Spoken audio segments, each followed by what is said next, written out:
บ่ทางในบ่ทราบจบบ่ได้ทราบในสอบอยู่ทางนอกเอาแบบว่า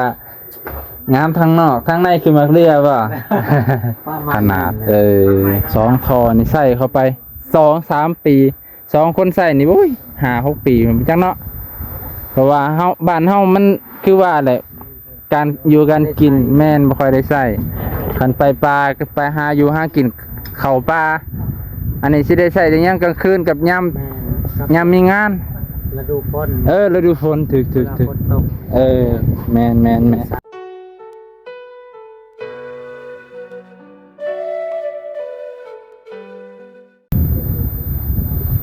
สบายดีพ่อแม่พี่น้องลุงป่าประสุขสุคนที่เคารพเช่นเก่าเช่นเคยยินดีต้อนรับเข้าสู่ช่องบ่าวนงมื้อนี้บ่าวนงสิพาพ่อแม่พี่น้องมาอัปเดตการสร้างครัวและห้องน้ำของน้องแดงน้องแตงพ่อแม่พี่น้องเนาะซึ่งก็ไปเบิ่งบรรยากาศข้างในเลยพ่อแม่พี่น้องหลังจากที่บ่าวนงก็ไปหาน้องพรเนาะเมื่อกี้ก็ได้ร่วมคุยกันหลายเรื่องแฟนพี่น้องคอยรับคอมเมนต์ตามความเหมาะสมเด้อแฟนพี่น้องอย่าลงเสือน้องพรปานใดเนาะก็ถือว่าน้องพรเพิ่นก็ตามภาษาเราแหละบ่น้องก็บ่ได้คิดหยังหลายดอกเดี๋ยวความที่เฮาติดตนสงสารเพิ่นซื่อตนสงสารแต่เพิ่นอาจจะคิดเกินเลยกับว่าเป็นยังแฟนเนาะ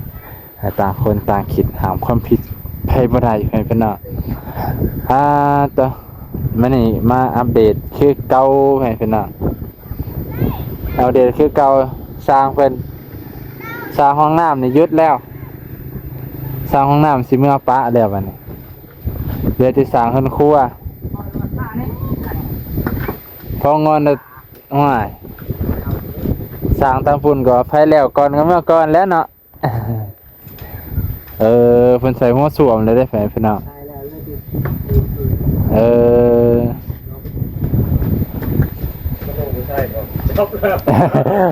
ประตูก็ใส่เลยเนาะ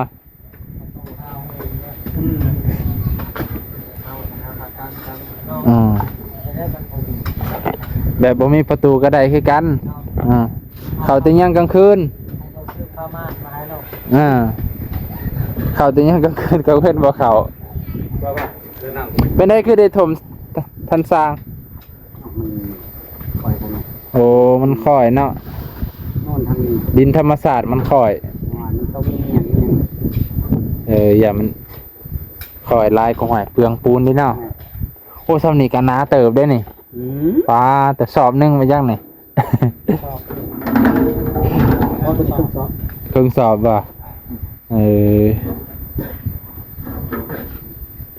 นาดีแล้วคันบอทมชุ่งๆในยันปูนบ่พอแล้วยังได้3 สอบว่ะโอ้ปูนเดือนแล้วเดือนเนาะมาเบิ่งสวมนี่โอ้คักหลายเรือติดแกะแบบนี้แกะแบบนี้เทเลยบานเทแล้วก็จบบริษัทบ่ทางในบ่ทราบจบบริษัทในสอบอยู่ทางนอกเอาแบบว่างามทางนอกทางในคือมักเรียบ่ประมาณนั้นงามทางนอกก็งามได้คือกันจำนี่ก็ได้คือกันแหละแม่นแหละจำนี่ก็โอเคแล้วสิเอายังคักก็ตามงบตามประมาณเพิ่นนั่นแหละเอาความเป็นจริงเฮากับห้องน้ำน้อยๆกว่านี้ก็ยังมีเนาะมีเม็ดนึงก็ยังมีพอได้ล้มโตอันนี้ก็งามพอได้อันวางแทนแม่นอันนี้เรือเตะแกะแบบตัวนี้แหละครับเทผสมปูนเทเลยผสมในนี้แล้วเนาะผสมในนี้เลยไปเลยจบใส่ประตูเรียบร้อยเมื่อปะบาทนี่ จ่ายค่าสร้างเรียบร้อย ประตูนี่ก็ก็เซตไม่ได้แล้วประตู ประตูนี่บ่มีบ่โอ้ การดาวเลยที ใส่สังกะสีเอา โอ้สิได้วงกบเลยเนาะก็ใส่สังกะสีเนี่ยค่อยคอวงกบซะเออสิได้วงกบงามดอกว่าวงกบงามใส่สังกะสีนี่ห้อย ไล่เสียไป บ่อยากเข้ากันนะ บ่อยากเข้ากันแล้วโอ้ยจำนี่ก็คักแล้วนี่เสียงเขียนสลักซื้อไว้พร้อมลายลักษณ์อักษร สลักซื้อไว้นะ ปาต่อคักๆสุดยอดแต่ว่ามื้อนี้ก็สิแล้วได้อทั้งวันแล้วเนาะมีแต่เทพื้นตอนบ่ายๆก็ ตอนบ่าย คนละ แล้ว สร้างวะนี่ แล้วเลย แม่น 2 ทีม คนละ สองทีม อืม แต่เป้าหมายเดียวกัน สำเร็จ แม่สำเร็จคนละทีม บ่อันสร้างพองนเพิ่นก็หากนมาทีหลัง แม่ ว่ามันเพิ่นหากะสร้างสรรค์แล้ว เพื่อสิตกลงทีมได้เพิ่นก็เพราะว่าหลายคน สลองสองมือ แต่จริงเพิ่น4คนยังแล้วไว้เลยปุ๊บปั๊บคันเฮ็ดพร้อมกันนี่เพิ่นแล้วก่อนแล้ว คันมานำกันนะ แม่น พร้อมกันนะเขาสิเลี้ยวต่อ แม่นเป็นหยังดอกอยู่ดนๆให้เขาได้มีงานถ่ายแน่ นะนี่เรียกนี่ว่า ชอบก็เพิ่มขึ้นเรื่อยๆที งานบ่ ต่อเลยถ้าตัวมีงานนั้นก็อยู่เมื่อไหร่ เนาะหางานให้ แม่นอยู่ได้เนาะ หรือสิอยู่น้ำตลอด สิไปหาทางใดเนาะบัดนี้เบิดอันนี้ก็บ่ฮู้ว่าสิไปทางใด แม่ละไปแถวนี้แล้ว พอมีงานแล้วก็เอิ้นกันเลย ได้ ไปทำการ ไปเรียกหาบ่ เอิ้นใส่เอิ้นหา คือเก่าหั่นแล้ว คือเก่าแล้ว ถ้าบ่ลาวเพิ่นบ่ไปไกลเด้ ไป พอไปได้ไป คันพอไปได้ก็ไปอยู่เนาะอ๋อคันฮอดวิทย์ เหมาะสมควรกับไปได้ วิทย์เมืองจำพรก็อายุ อยู่ เว้าอีกต่างเด้อ ทยอยออก เพิ่นกำลังปรับพืชปรับระดับโอ้ตัวมานี่ก็ได้มากับมากัน2คนคือเก่ามานี่โอ้ย วันนี้มาตำลัง เด้อสบายดีเด้อสบายดี ถ้าเกิดเคยเข้ามาจักไปเลยเป็นเจ้าของเลย เจ้าผู้ใดเป็นเจ้าของเฮือนนั่นบ่ จักสังเกตเพิ่งอยู่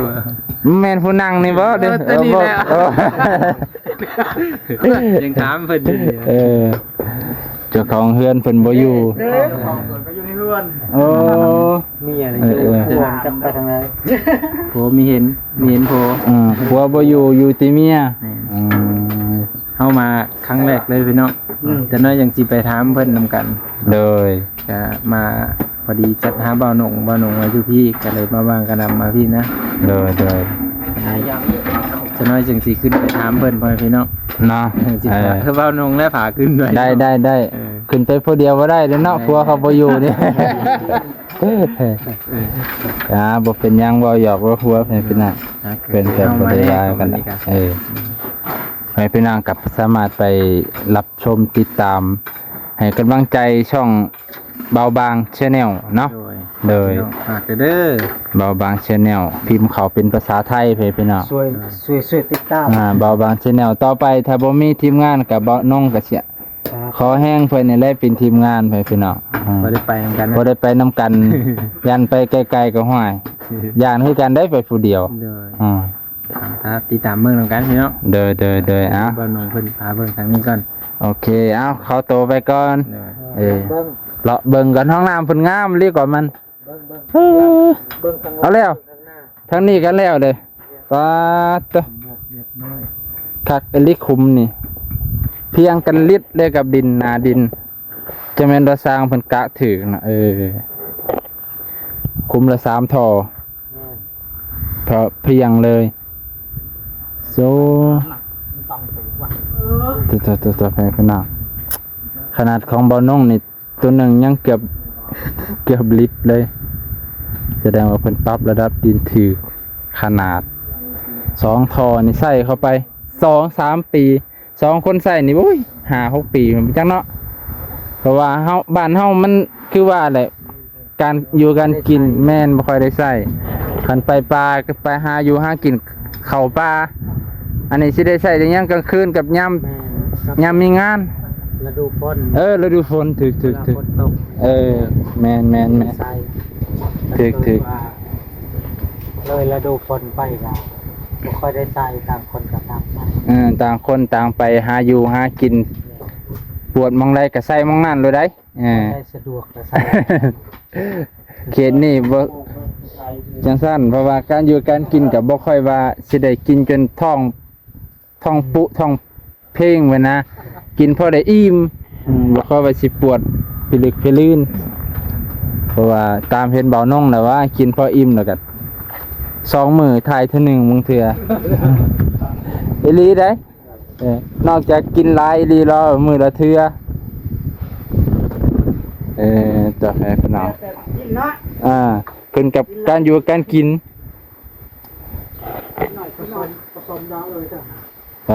ตัวคักอะไรแฟนพี่น้องแต่ว่าแล้วเรียบร้อยเสร็จสิ้นจบแล้วงานนี่งานห้องน้ำจบแล้วเพิ่นได้บ่มีประตูมีแต่บ่มีประตู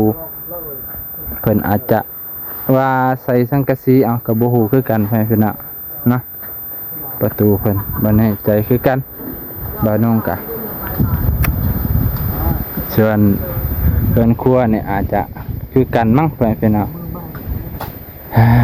โอเคแฟนพี่น้องมื้อนี้ก็สิอำลาพาจากเพียงเท่านี้ก่อนบ่สุขทุกคนที่เคารพเช่นเก่าเช่นเคยขอขอบใจที่รับชมตั้งแต่ต้นจนจบให้พี่น้อง